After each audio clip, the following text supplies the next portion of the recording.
The fallout from Prince Andrew's controversial TV interview about his friendship with convicted sex offender Jeffrey Epstein is intensifying. Yesterday, the prince made the stunning announcement he is stepping back from his royal duties. And this morning, we're seeing the first images of the prince in public since his decision to step aside. He was seen driving away from his Windsor home. Imtiaz Tyab is outside Buckingham Palace in London. Imtiaz, how much pressure is the prince facing from the U.S.? Well, the lawyers representing the victims of Jeffrey Epstein say they want Prince Andrew to cooperate with U.S. investigators, keeping the spotlight on the prince even as he tries to step away from it.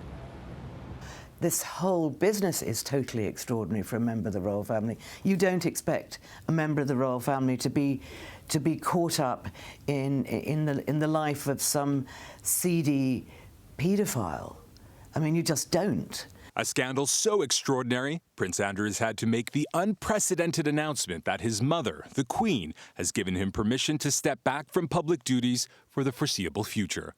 The statement follows days of outrage after this interview he gave about his relationship with American financier and convicted sex offender Jeffrey Epstein. That you could not spend time around him and not know. I live in an institution at Buckingham Palace which has members of staff walking around all the time. And I don't wish to appear grand, but there were a lot of people who were walking around Jeffrey Epstein's house.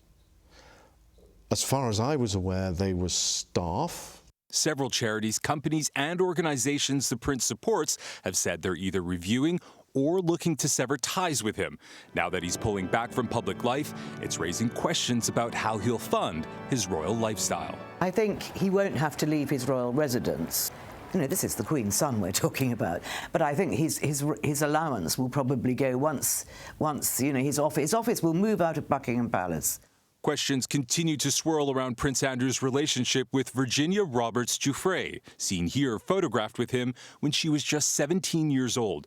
Roberts Giuffre says she was forced to have sex with the prince at least 3 times, all at properties owned by Epstein, who died earlier this year in prison. In Prince Andrew's statement last night, he said he'd cooperate with law enforcement officials if asked. I mean, I think he will have to be interviewed by the FBI eventually. And because he's not going to be able to lay it to rest until, you know, everybody knows the truth. Now, CBS News has learned that Prince Andrew will no longer receive around $300,000 a year in public funds. However, he will get an allowance from the Queen from her private funds and will be expected to attend royal events, including her official birthday party. Tony. Imtiaz Tyab for us in London. Imtiaz, thank you very much.